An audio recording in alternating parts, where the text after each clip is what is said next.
아내를 잃고 외로워하던 67세 동식은 동료의 성화에 못 이겨 처음으로 발을 들인 노래방에서 믿을 수 없는 광경을 목격하게 됩니다. 안녕하세요, 오빠들. 오늘 한번 제대로 놀아볼까요? 문을 열고 들어온 여자를 본 순간 동식의 온몸에 소름이 돋았습니다. 그녀는 다름 아닌 세상을 떠난 아내의 언니였던 것입니다. 이런 일 왜 하세요? 무슨 상관인데요? 내 사정도 모르면서 그런 말 하지 마요. 한때 가족이었던 두 사람이 이런 곳에서 다시 만나게 된 이유는 무엇일까요? 그리고 처형은 왜 그렇게 화를 냈을까요? 이 만남이 두 사람의 인생을 어떻게 바꿔놓게 될까요? 예상치 못한 곳에서 시작된 이들의 이야기, 과연 어떤 결말을 맞게 될까요? 안녕하세요. 저는 김동식이라고 합니다. 올해 나이는 67세이고요. 평생을 성실하게 살아온 평범한 사람입니다. 중소제조업 공장에서 30년간 일했고 사랑하는 아내와 함께 조용하고 평온한 삶을 살아왔습니다. 그런데 3년 전 제 인생에 큰 변화가 찾아왔죠?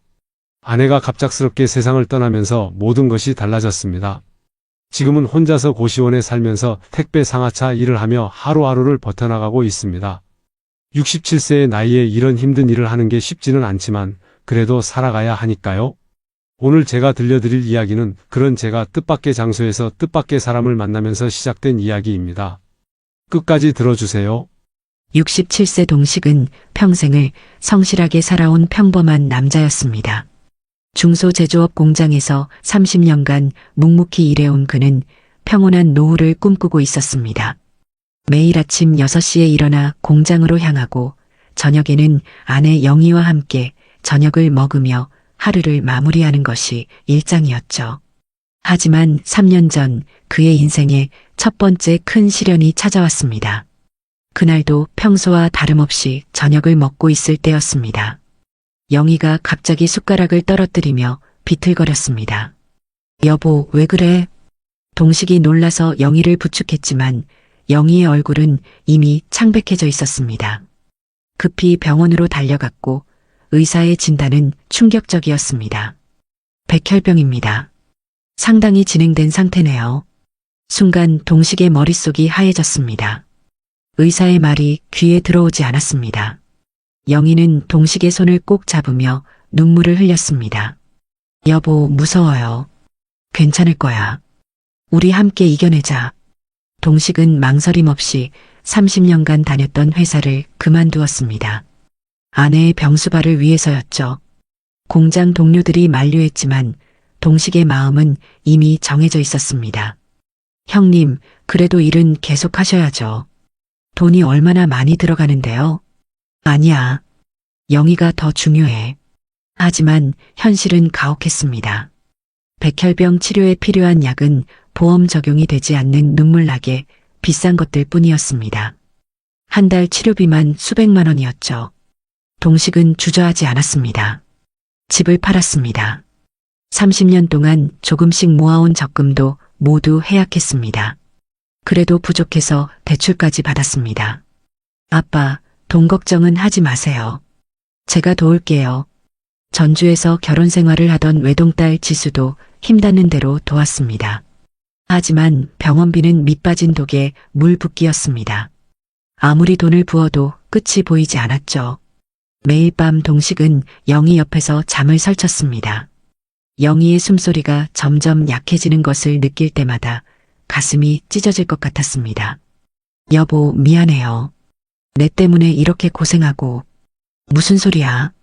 우리 끝까지 함께하자. 영희는 하루하루 야위어 갔습니다. 한때 통통했던 볼살도 사라지고 머리카락도 빠져서 가발을 써야 했죠. 그래도 동식은 포기하지 않았습니다. 1년 반이라는 시간이 흘렀습니다. 동식은 하루도 영희 곁을 떠나지 않았습니다. 병원 침대 옆 의자에서 잠을 자고 영희가 먹고 싶다는 음식을 찾아다니며 정성을 다했습니다. 어느 추운 겨울날 밤이었습니다. 영희가 동식의 손을 약하게 잡으며 말했습니다. 여보, 고마웠어요. 정말 행복했어요. 무슨 소리야? 봄 되면 우리 여행도 가고 지수 아이들도 보러 가자. 하지만 영희는 고개를 천천히 저었습니다. 이미 알고 있었던 거죠. 자신에게 남은 시간이 얼마 없다는 것을. 앞으로 혼자 사시기 힘드실 텐데. 그런 소리 하지 마. 동식의 목소리가 떨렸습니다. 영희의 손이 점점 차가워지는 것을 느꼈습니다. 그날 밤 영희는 영원히 눈을 감았습니다. 동식은 영희의 손을 놓지 못했습니다. 간호사가 여러 번 말해도 그저 멍하니 앉아있을 뿐이었죠. 아버님, 이제 보내드리셔야 해요. 지수가 울면서 동식을 말렸지만 동식은 마치 넋이 나간 사람처럼 영희만 바라봤습니다. 장례를 치르고 나니 손에 남은 것은 빚더미뿐이었습니다. 집도 없고 돈도 없고 일자리도 없었습니다. 67세의 나이에 다시 시작해야 한다는 현실이 막막했습니다. 딸 지수는 자주 안부를 물었습니다. 아빠, 전주로 오세요. 우리가 모실게요. 하지만 동식은 고개를 저었습니다.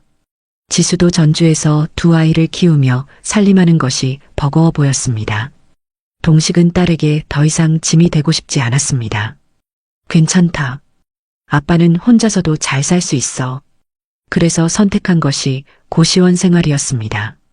월 35만 원짜리 작은 방에서 혼자 지내며 택배 상하차 아르바이트로 하루하루를 버텨나갔습니다. 고시원 방은 정말 작았습니다. 침대 하나와 작은 책상이 전부였죠. 창문도 제대로 없어서 항상 답답했습니다. 밤이면 옆방에서 들려오는 소음 때문에 잠을 제대로 잘 수도 없었습니다. 67세의 나이에 새벽 5시부터 밤 10시까지 일하는 것은 쉽지 않았습니다. 허리는 아프고 다리는 퉁퉁 부었지만 그래도 살아가야 했으니까요. 오늘도 수고하셨습니다. 매일 퇴근할 때마다 동식은 지친 몸을 이끌고 고시원으로 돌아갔습니다. 컵라면으로 저녁을 대신하고 좁은 침대에 누워 천장을 바라봤습니다. 그때마다 영희 생각이 났습니다. 함께 먹던 따뜻한 저녁, 함께 보던 텔레비전, 함께 나누던 소소한 대화들. 모든 게 그리웠습니다. 여보, 나 이렇게 살아도 되는 건가? 혼자 중얼거리며 눈물을 훔쳤습니다. 이런 날들이 계속 반복되었습니다. 그러던 어느 날 퇴근하고 같이 술 한잔하던 50대 동료 철수가 동식을 붙잡고 말했습니다. 아따 형님, 왜 맨날 그렇게 우울한 죽상이에요?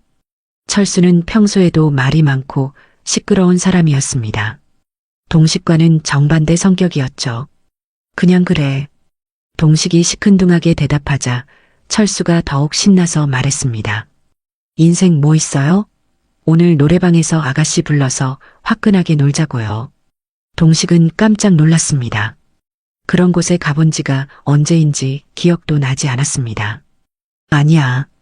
나는 그런 거 안 해. 아, 진짜 형님 뭘 그렇게 딱딱하게 사세요? 철수는 포기하지 않았습니다. 계속해서 동식을 설득했죠. 도우미 불러서 조물딱거리면서 스트레스 좀 풀자고요. 형님도 사람인데 가끔은 그런 게 필요하지 않겠어요? 동식은 고개를 저었습니다. 영희가 세상을 떠난 지 얼마 되지도 않았는데 그런 곳에 갈 생각은 추호도 없었습니다. 정말 안 돼. 나는 못 가. 형님, 혹시 돈 때문에 그러세요? 오늘은 제가 쏠게요. 철수의 성화가 계속되자 동식은 점점 곤란해졌습니다. 매일 술만 마시고 헤어지는 것도 뭔가 미안했거든요. 형님, 딱 한 번만요. 제발요. 철수가 손까지 비비며 애원하자 동식은 마음이 흔들렸습니다. 사실 혼자 고시원에 들어가서 또 밤새 뒤척이며 영의 생각에 잠 못 이루는 것보다는 차라리 이런 것도 나쁘지 않을 거라는 생각이 들었습니다. 정말 딱 한 번만이야. 그럼요, 형님. 가시죠. 철수가 신이 나서 동식의 팔을 끌었습니다. 동식은 마지못해 따라 나섰습니다. 가슴 한구석에서는 영희에게 미안한 마음이 들었지만 이미 늦었습니다. 노래방으로 향하는 길에 동식의 마음은 복잡했습니다. 이런 곳에 가는 게 맞나 싶기도 하고 그렇다고 계속 혼자 우울하게 지낼 수도 없다는 생각도 들었습니다. 형님, 오늘 확실히 기분 풀고 가세요. 철수가 들뜬 목소리로 말했지만 동식은 여전히 마음이 무거웠습니다. 과연 이 선택이 옳은 것일까 하는 의문이 계속 들었거든요. 그렇게 두 사람은 번화가의 한 노래방으로 향했습니다. 동식은 아직 모르고 있었습니다. 이 밤이 자신의 인생을 완전히 바꿔놓을 운명적인 밤이라는 것을 말이죠. 번화가의 노래방 앞에 선 동식은 심장이 빠르게 뛰는 것을 느꼈습니다. 네온사인이 반짝이는 건물 입구에서 철수가 신나게 말했습니다. 형님, 여기가 제일 좋은 곳이에요. 들어가 보시면 알 거예요. 동식은 여전히 망설였습니다. 발걸음이 무거웠죠. 하지만 이미 여기까지 온 이상 돌아갈 수도 없었습니다. 사장님, 여기서 제일 잘 노는 아가씨로 2명 불러주세요. 철수가 당당하게 말하는 것을 보고 동식은 얼굴이 빨갛게 달아올랐습니다. 이런 곳에 와본 게 언제가 마지막이었나 싶었습니다. 결혼하기 전 친구들과 가끔 오던 게 전부였으니까요. 노래방 안으로 들어가자 음악 소리가 귀를 때렸습니다. 동식은 어색해서 어쩔 줄 몰랐습니다. 손을 어디에 둬야 할지도 몰라 계속 주먹을 쥐었다 폈다 했죠. 형님, 편하게 앉으세요. 금방 올 거예요. 철수는 익숙한 듯 소파에 털썩 앉았습니다. 반면 동식은 소파 끝에 조심스럽게 앉아서 손을 무릎 위에 얌전히 올려놓았습니다. 잠시 후 노래방 문이 열렸습니다. 그리고 2명의 여자가 들어섰습니다. 그중 한 명을 본 순간 동식은 숨이 멎는 줄 알았습니다. 짙은 화장에 단발머리, 그리고 가슴이 깊이 드러나는 옷을 입고 들어선 그 여자를 보고 동식은 눈을 의심했습니다. 심장이 터질 것 같았죠. 세상에, 이럴 수가. 동식의 머릿속이 하얘졌습니다. 저 여자가 누구인지 한 번에 알아봤거든요. 안녕하세요, 오빠들. 오늘 한번 제대로 놀아볼까요? 여자가 인사를 하며 자리에 앉는 순간 동식은 확신했습니다. 그녀는 바로 아내의 언니 미경이었습니다. 동식의 온몸에 소름이 돋았습니다. 아내의 장례식장에서 마지막으로 봤던 그 모습이 떠올랐습니다. 상주인 자신보다 더 큰 소리로 울던 처영의 모습이 아직도 생생했거든요. 처영, 너무 슬퍼하지 마세요. 영희도 편히 쉬고 있을 거예요. 그때 동식이 처영을 위로했던 기억이 선명했습니다. 검은 상복을 입고 눈이 퉁퉁 부은 채로 오열하던 미경의 모습과 지금의 모습은 너무 달랐습니다. 미경도 동식을 한눈에 알아봤습니다. 순간 미경의 표정이 굳어졌습니다. 눈이 크게 떠지더니 입술이 파르르 떨렸죠. 하지만 곧 무표정한 얼굴로 돌아갔습니다. 둘 다 아무 말하지 않았습니다. 직장 동료인 철수가 있는 상황에서 서로를 안다고 말하기엔 너무 민망했으니까요. 자, 형님, 이제 제대로 한번 놀아볼까요? 철수는 신이 나서 리모컨을 만지작거렸습니다. 전혀 눈치채지 못하고 있었죠. 사장님, 맥주 4병 더 주세요. 하지만 동식은 온통 미경 생각뿐이었습니다. 처영이 왜 이런 일을 하고 있을까? 무슨 일이 있었던 걸까? 머릿속이 복잡했습니다. 질문들이 꼬리에 꼬리를 물고 이어졌죠. 미경은 무표정한 얼굴로 앉아서 술을 따라주고 가끔 박수를 쳐주는 정도였습니다. 말은 거의 하지 않았죠. 장례식장에서 봤던 그 애틋하고 따뜻했던 모습과는 너무 달랐습니다. 동식은 미경을 자꾸 힐끔힐끔 쳐다봤습니다. 미경은 그런 동식의 시선을 느끼고 있었지만 모른 척했습니다. 대신 다른 곳을 바라보며 손가락으로 테이블을 톡톡 두드렸죠. 형님, 왜 그렇게 조용해요? 노래 한 곡 불러보세요. 철수가 마이크를 동식에게 건넸지만 동식은 받지 않았습니다. 아니야, 나는 그냥 있을게. 에이, 재미없게. 그럼 아가씨가 불러주세요. 철수가 미경에게 마이크를 건넸습니다. 미경은 잠시 망설이더니 마이크를 받았습니다. 미경이 노래를 부르는 동안 동식은 계속 그녀를 바라봤습니다. 목소리는 여전히 따뜻했지만 표정은 차가웠습니다. 웃지도 않았죠. 동식의 가슴이 답답해졌습니다. 1시간쯤 지나자 철수가 비틀거리며 일어났습니다. 형님, 저 너무 취해서 먼저 들어갈게요. 철수는 이미 술에 많이 취한 상태였습니다. 비틀거리면서도 엄지손가락을 들어 올렸죠. 아가씨랑 진하게 놀다 가세요. 동식은 속으로 안도했습니다. 이제 처형과 둘이서 이야기할 수 있을 테니까요. 철수가 나간 후 방 안에는 어색한 침묵이 흘렀습니다. 음악 소리만 계속 흘러나왔죠. 동식은 어떻게 말을 꺼내야 할지 몰라 한참을 망설였습니다. 미경은 일어서려고 했습니다. 그럼 저도 이만. 처형, 잠깐만요.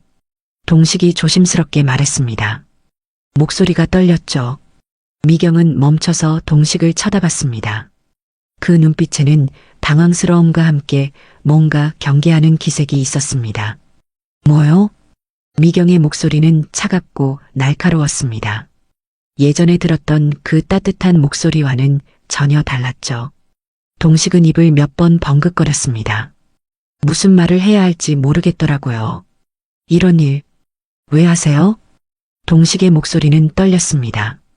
궁금하기도 했지만 한편으로는 가슴이 아팠습니다. 아내가 살아있었다면 절대 처형이 이런 일을 하도록 두지 않았을 텐데 하는 생각이 들었거든요. 미경의 얼굴이 순간 일그러졌습니다. 무슨 상관인데요? 미경의 목소리는 불같이 화가 나 있었습니다. 얼굴도 빨갛게 달아올랐죠. 내 사정도 모르면서 그런 말하지 마요. 미경이 벌떡 일어섰습니다. 주먹을 꽉 쥐고 있었죠. 처형, 저는 그냥. 동식이 당황해서 손을 저었지만 미경은 이미 화가 머리끝까지 난 상태였습니다. 우리 앞으로 다시 보지 말아요. 미경의 목소리는 차갑게 식어 있었습니다. 동식의 가슴에 찬 바람이 스며드는 것 같았죠. 미경은 더 이상 말하지 않고 가방을 어깨에 걸쳐지고는 문을 박차고 나가버렸습니다. 쾅! 문이 세게 닫히는 소리가 방 안에 울려 퍼졌습니다. 동식은 혼자 남아서 멍하니 앉아있을 수밖에 없었습니다. 처형이 왜 그렇게 화를 냈는지, 도대체 무슨 일이 있었던 건지 도무지 알 수 없었습니다. 동식은 한참 동안 그 자리에 그대로 앉아 있었습니다. 무슨 생각을 해야 할지도 모르겠고 어떻게 해야 할지도 모르겠더라고요. 그날 밤 동식은 잠을 이룰 수 없었습니다. 고시원 침대에 누워서 천장만 바라보며 처형 생각을 했습니다. 형광등이 깜빡거리는 소리가 유난히 크게 들렸죠. 도대체 무슨 일이 있었기에 노래방 도우미를 하게 되었을까? 그리고 자신에게 왜 그렇게 화를 냈을까? 생각이 계속 맴돌았습니다. 잠이 오지 않았죠. 다음 날도 마찬가지였습니다. 택배 상하차를 하면서도 자꾸 처형이 떠올랐습니다. 무거운 박스를 들어 올릴 때마다 한숨이 나왔죠. 아내가 살아있을 때 가끔 처형 이야기를 했었거든요. 언니가 요즘 많이 힘들어해. 영희의 목소리가 생생하게 들렸습니다. 치킨집 하는데 형님이 술만 먹고 일은 안 도와줘서 혼자 고생한다더라고. 그때 아내의 목소리가 걱정스러웠던 기억이 났습니다. 그러고 보니 아내 장례 이후로 처형 안부를 물어본 적이 없었습니다. 자신도 너무 힘들어서 그럴 여유가 없었지만 처형 입장에서는 섭섭했을 수도 있겠다는 생각이 들었습니다. 동식은 죄책감에 시달렸습니다. 내가 너무 생각이 없었나? 혼자 중얼거리면서 머리를 감쌌습니다. 그날 저녁에도 동식은 잠들지 못했습니다. 계속 뒤척이면서 처형 생각만 했죠. 이틀째, 사흘째도 마찬가지였습니다. 일을 할 때도 집중이 안 됐습니다. 실수를 연발했죠. 형님, 오늘 컨디션이 안 좋으신가요? 동료가 걱정스럽게 물어봤지만 동식은 대충 넘어갔습니다. 그냥 좀 피곤해서. 하지만 속으로는 계속 처형 생각뿐이었습니다. 며칠이 지나도 마음이 편하지 않았습니다. 동식은 자꾸 그날 밤이 떠올랐습니다. 처형의 차가운 눈빛, 화난 목소리, 문을 박차고 나가던 모습, 모든 게 마음에 걸렸습니다. 그래서 동식은 결심했습니다. 다시 한번 처형을 만나서 제대로 이야기해 보자고요. 사과도 하고 오해도 풀고 싶었습니다. 하지만 어떻게 만날지가 문제였습니다. 연락처도 모르고 어디 사는지도 몰랐으니까요. 그러다 생각난 것이 그 노래방이었습니다. 혹시 처형이 그곳에서 계속 일하고 있다면 만날 수 있을 거라는 생각이 들었죠. 동식은 며칠 더 고민했습니다. 다시 그런 곳에 가는 게 맞나 싶기도 했고, 처형이 또 화낼까봐 걱정도 됐거든요. 하지만 이대로 끝낼 수는 없었습니다. 최소한 사과는 해야겠다는 생각이 들었습니다. 동식은 마침내 결심을 굳혔습니다. 다시 그 노래방에 가서 처형을 만나보기로 했습니다. 며칠이 지나도 마음이 편하지 않았습니다. 동식은 마침내 결심을 굳혔습니다. 다시 그 노래방을 찾아가기로 했죠. 저녁 퇴근 후 동식은 혼자서 그 노래방으로 향했습니다. 발걸음이 무거웠지만 포기할 수 없었습니다. 카운터에 서 있는 사장에게 다가갔습니다. 저기 혹시 저번에 오신 단발머리에 가슴 파인 옷 입고 오신 분 오늘 좀 불러주실 수 있을까요? 동식은 머쓱하게 말을 꺼냈습니다. 얼굴이 빨갛게 달아올랐죠. 아, 그 가슴 큰 아줌마. 사장이 희죽 웃으며 대답하는 것이 왠지 기분 나빴지만 동식은 참았습니다. 금방 불러드릴게요. 잠시 후 문이 열리며 미경이 들어섰습니다. 그때와 똑같은 화장, 똑같은 옷차림이었습니다. 하지만 표정은 더욱 차가워 보였습니다. 미경이 동식을 보자 눈썹이 찌푸려졌습니다. 지금 나랑 뭐 하자는 거예요? 미경은 문을 열고 들어서자마자 쏘아붙였습니다. 목소리에 짜증이 가득했죠. 그냥 이야기 좀 하고 싶어서요. 동식은 당황해서 손을 내저었습니다. 그것뿐이에요. 정말 다른 의도는 없어요. 동식의 목소리는 떨렸습니다. 정말 다른 의도는 없었거든요. 미경은 나가려다가 멈칫했습니다. 뭔가 망설이는 듯 하더니 마치 체념한 듯 자리에 앉았습니다. 뭘 이야기하자는 건데요?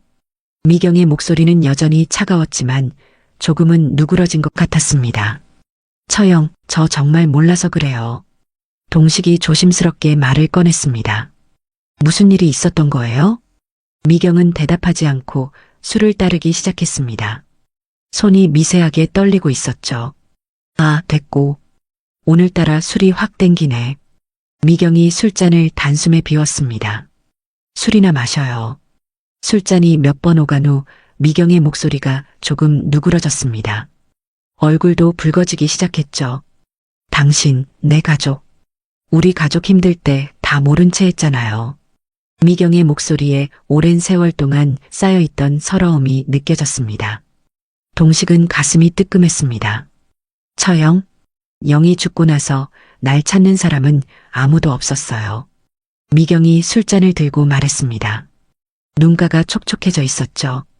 남편이 하던 치킨집 망하고 빚더미까지 졌는데 말이에요.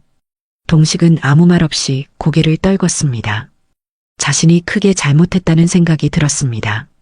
아내를 잃은 슬픔에만 빠져서 다른 사람의 아픔은 생각하지 못했던 거죠. 먹고 살 길이 없으니까 이런 일이라도 해야죠. 미경의 목소리가 점점 떨렸습니다. 빚도 얼른 갚아야 하고 이 나이에 빨리 돈 벌 수 있는 일이 딱히 뭐가 있겠어요? 동식의 가슴이 먹먹해졌습니다. 처형도 자신 못지않게 힘든 시간을 보냈다는 것을 깨달았습니다. 처형, 정말 죄송해요. 동식이 진심으로 사과하자 미경은 잠시 말이 없었습니다. 그러다 한숨을 길게 내쉬며 말했습니다. 이제 와서 미안하다고 하면 뭐해요? 미경의 목소리에 체념이 묻어 있었습니다. 다 지나간 일인데. 그래도 제가 너무 생각이 없었어요. 동식은 미경에게 너무 미안했습니다.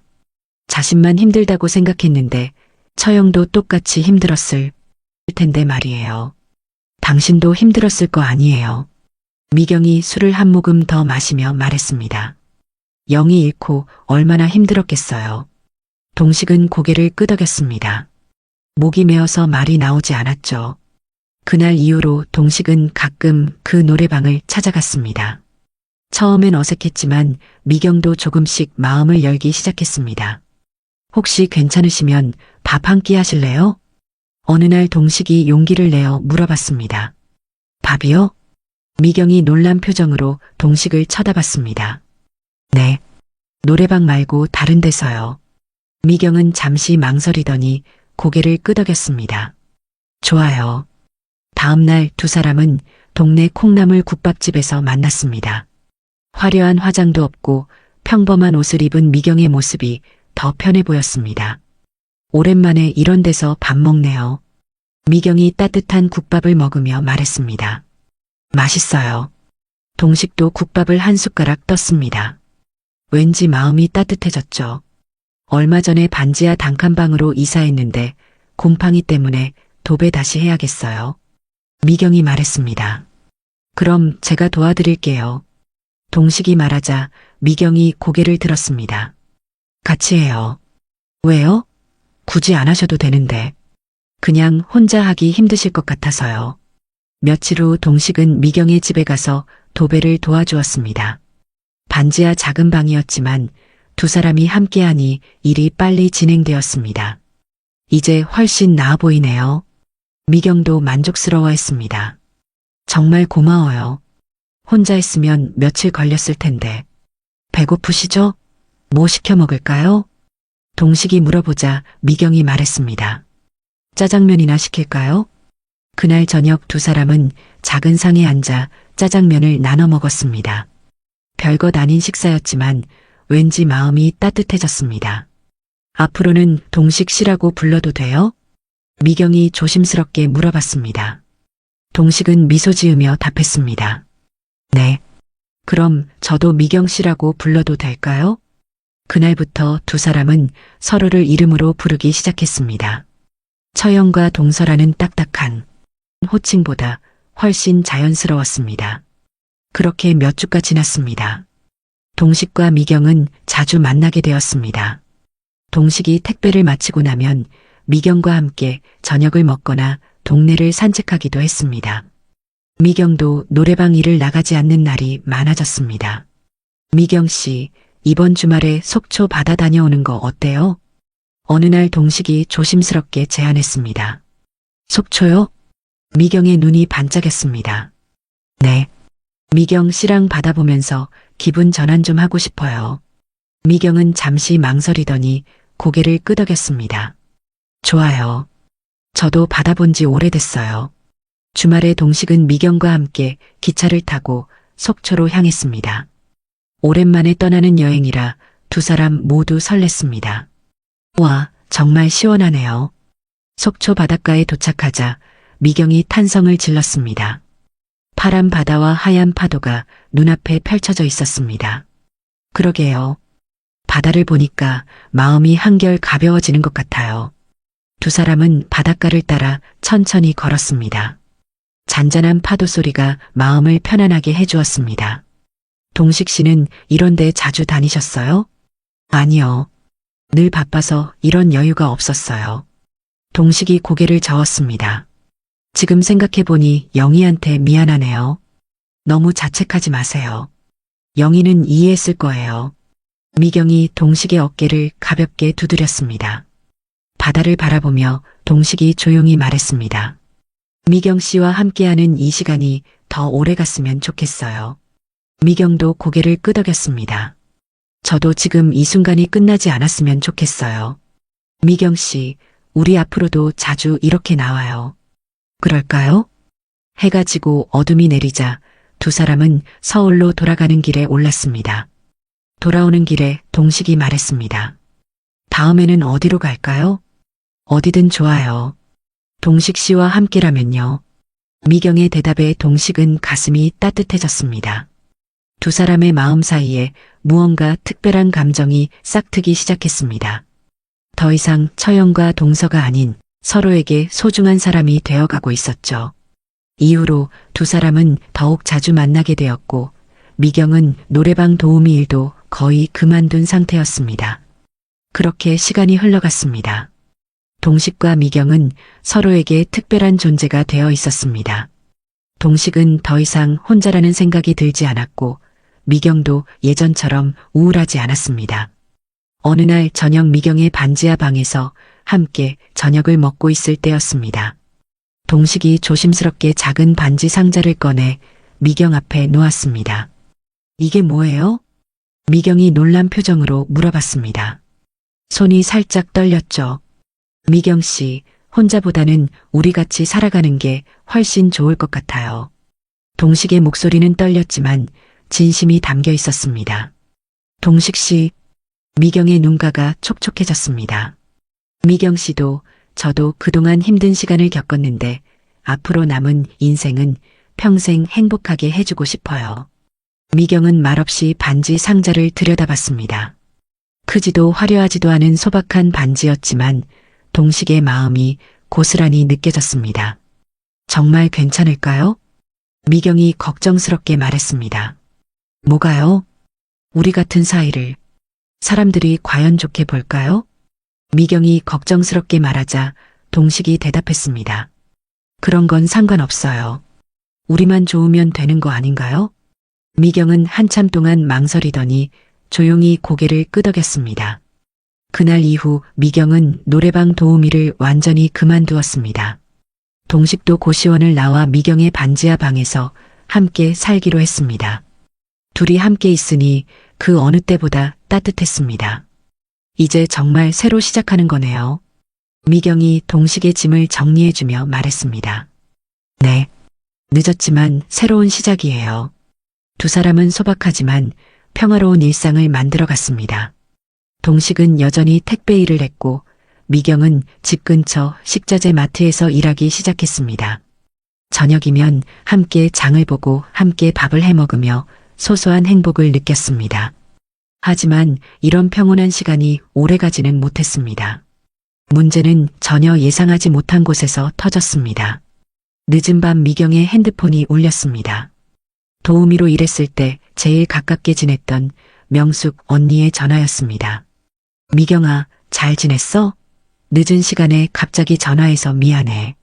명숙의 목소리는 평소와 달리 힘이 없었습니다. 언니 목소리에 너무 힘이 없는데 어디 안 좋으세요? 응. 몸이 너무 아파서 오늘 일을 못 나가게 됐는데 문제가 생겼어. 명숙이 한숨을 쉬며 말했습니다. 단골 지명 손님 예약이 있었는데 내가 오늘은 도저히 안 될 것 같다고 하니까 그럼 다른 사람이라도 무조건 불러달래? 미경의 표정이 굳어졌습니다. 근데 나처럼 가슴 큰 여자 아니면 절대 안 된대. 나 같은 글래머가 미경이 너 말고는 아무도 없잖아. 미경은 고민에 빠졌습니다. 이미 도우미를 그만둔 지 오래됐는데 다시 나가고 싶지 않았습니다. 미경아, 딱 한 번만 나 대신 나가줘. 부탁할게. 응. 명숙의 간절한 목소리에 미경은 마음이 흔들렸습니다. 미경은 동식에게 조심스럽게 말했습니다. 동식 씨, 정말 미안한데 딱 한 번만 다녀올게요. 동식은 잠시 말이 없었습니다. 미경이 도우미 일을 완전히 그만뒀다고 생각했는데 다시 나간다는 말에 마음이 편하지 않았습니다. 꼭 가야 해요? 언니가 몸이 많이 안 좋은가 봐요. 평소 같으면 절대 이런 부탁 안 하는 사람이거든요. 미경도 내키지 않았지만 명숙이 그동안 자신을 많이 도와줬던 터라 거절하기가 어려웠습니다. 알겠어요. 다녀오세요. 동식은 마지못해 고개를 끄덕였습니다. 그날 밤 미경이 간 노래방에는 뜻밖의 손님이 있었습니다. 바로 미경의 조카 민수였습니다. 회사 회식으로 그 노래방에 온 것이었죠. 아, 왜 이렇게 늦게 와요? 아니, 이게 누구야? 고모. 민수가 미경을 알아보고 깜짝 놀랐습니다. 미경도 당황했지만 이미 늦었습니다. 민수, 너 왜 여기 있어? 회사 회식이요. 그런데 고모는 왜? 조카는 고모가 노래방 도우미로 일한다는 사실에 충격을 받았습니다. 그리고 며칠 후 이 사실을 가족들에게 알렸습니다. 미경의 가족들은 발칵 뒤집혔습니다. 그동안 미경이 어떤 일을 하며 살아왔는지 전혀 몰랐거든요. 고모가 노래방 도우미를 한다고? 잘못 본 거 아니야?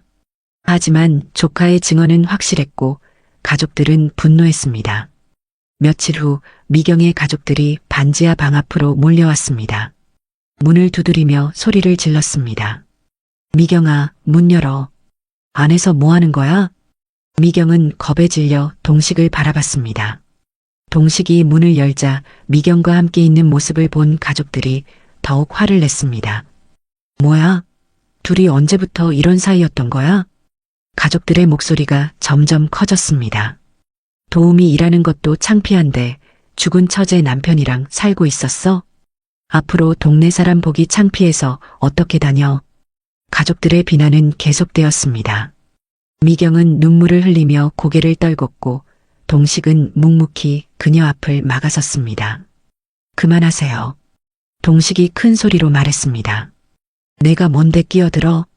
미경 씨는 잘못한 게 없어요. 남한테 피해 준 것도 아닌데 뭐가 잘못됐나요? 동식의 말에 가족들은 더욱 흥분했습니다. 아니, 진짜 뻔뻔하네. 죽은 처제 남편이랑 이러고 있으면서 뭐 잘했다고 큰 소리야? 미경이 울음을 터뜨리며 말했습니다. 그만해요. 다들 그만하세요. 하지만 가족들의 분노는 쉽게 가라앉지 않았습니다. 가족들이 돌아간 후 반지하 방은 무거운 침묵에 잠겼습니다. 미경은 소파에 앉아 계속 울었고 동식은 어떻게 위로해야 할지 몰라 그저 옆에 있어줄 뿐이었습니다. 동식 씨 미안해요. 미경이 눈물을 닦으며 말했습니다. 왜 미안해하세요? 미경 씨 잘못이 아니에요. 이런 일로 동식 씨까지 힘들게 해서요. 괜찮아요. 우리가 잘못한 게 아니잖아요. 그러던 어느 날 동식의 핸드폰이 울렸습니다. 딸 지수의 전화였습니다. 아빠, 저 다 들었어요. 지수의 목소리는 조심스러웠습니다. 지수야, 그게. 동식은 딸이 뭐라고 할지 걱정됐습니다. 근데 저는 괜찮아요. 아빠가 행복할 수 있다면 누구랑 있든 상관없어요. 지수의 말에 동식은 깜짝 놀랐습니다. 예상과는 전혀 다른 반응이었습니다. 정말이야? 네.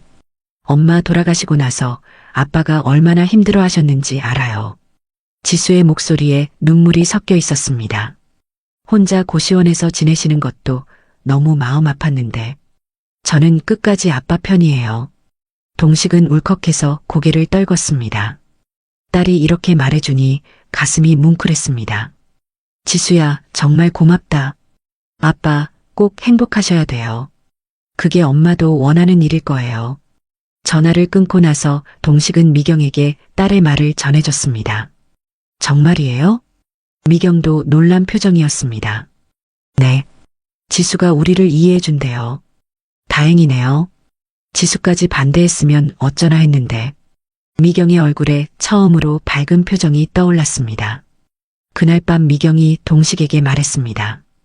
동식 씨, 저 결심했어요. 뭐요? 가족들이 뭐라고 하든 이제 신경 안 쓸래요. 미경의 목소리에는 단호한 의지가 담겨 있었습니다. 우리가 잘못한 게 아니잖아요. 그리고 지수까지 이해해주는데 우리가 당당하지 못할 이유가 없어요. 동식은 미경의 손을 꼭 잡았습니다. 미경이 그렇게 말해주니 마음이 한결 편해졌습니다. 그로부터 몇 달이 지났습니다. 가족들의 반대는 여전했지만 동식과 미경은 서로를 택했습니다. 누가 뭐래도 후회 없는 인생을 살고 싶었거든요. 동식은 여전히 택배 일을 했고 미경은 마트에서 성실하게 일했습니다. 어렵고 힘든 일상이었지만 이제는 혼자가 아닌 함께였기에 하루하루가 소중했습니다. 오늘 손님들이 많이 왔네요. 미경이 마트에서 돌아와 피곤한 몸을 소파에 맡기며 말했습니다. 고생했어요. 제가 저녁 준비할게요. 이제 두 사람은 서로를 자연스럽게 챙기는 것이 일상이 되었습니다. 아니에요, 같이 해요. 미경도 일어나서 동식과 함께 저녁을 준비했습니다. 작은 부엌에서 나란히 서서 요리하는 모습이 평범하지만 행복해 보였습니다. 저녁을 먹으며 미경이 말했습니다. 동식 씨, 지수한테서 연락 왔어요? 어제 안부 전화 왔어요. 언제 한번 놀러 오겠다고 하더라고요. 미경의 얼굴에 미소가 떠올랐습니다. 지수가 자신들을 이해해준다는 것이 여전히 고마웠습니다. 햇살이 스며든 반지하 방에서 미경이 조용히 웃으며 말했습니다. 이젠 누가 뭐라고 하든 절대 도망가지 않을 거예요. 쉬운 길은 아니었지만 우리 결국 함께하게 됐으니까요. 그러게요. 미경 씨가 아니었다면 제 인생은 아무 의미도 없었을 거예요. 저도 그래요. 동식 씨가 있어서 다시 살아갈 용기가 생겼어요. 두 사람은 서로를 바라보며 미소 지었습니다. 세상의 편견과 가족의 반대, 그리고 경제적인 어려움까지 모든 것을 견뎌내고 함께 있게 된 것이 기적처럼 느껴졌습니다. 그날 저녁 두 사람은 다정하게 손잡고 동네를 산책했습니다. 내년 봄에는 어디로 여행 갈까요? 어디든 좋아요. 미경 씨랑 함께라면요. 그럼 꽃 구경이라도 하러 가요. 좋아요. 벚꽃이 활짝 피는 봄이 얼른 왔으면 좋겠네요. 두 사람의 대화는 소소했지만 그 안에는 서로에 대한 깊은 애정과 앞으로의 희망이 담겨 있었습니다. 인생의 황혼기에 만난 두 사람이지만 이제 막 시작하는 것 같은 설렘이 있었습니다. 늦었지만 진짜 사랑을 찾았고 서로가 있어 더 이상 외롭지 않았습니다. 이 이야기는 사랑은 나이가 아니라 이해와 위로에서 시작된다는 것을 보여줍니다. 아무리 늦어도 아무리 힘들어도 진심으로 서로를 아끼는 마음만 있다면 새로운 봄은 언제든 다시 찾아올 수 있습니다. 동식과 미경처럼 말입니다. 오늘 이야기는 여기까지입니다. 동식과 미경의 이야기를 통해 우리는 진정한 사랑이 무엇인지 다시 생각해 보게 됩니다. 사랑에는 나이도, 과거도, 세상의 시선도 중요하지 않다는 것을 깨닫게 되죠. 가장 힘들고 절망적인 순간에도 서로를 이해하고 위로해주는 사람이 있다면 새로운 희망을 찾을 수 있습니다. 때로는 예상치 못한 곳에서 인생의 전환점을 만나기도 합니다. 중요한 것은 그 순간을 놓치지 않고 용기를 내는 것이겠죠. 세상의 편견과 가족의 반대 속에서도 자신의 행복을 선택할 수 있는 용기, 그리고 서로를 진심으로 아끼는 마음이 있다면 언제든 새로운 시작이 가능하다는 것을 보여준 이야기였습니다. 영상이 마음에 드셨다면 좋아요와 구독 그리고 다른 분들과 함께 이 영상을 공유해 주세요. 그리고 댓글로 여러분은 과연 어떤 선택을 했을지 알려주세요. 당신의 이야기도 기다리고 있습니다.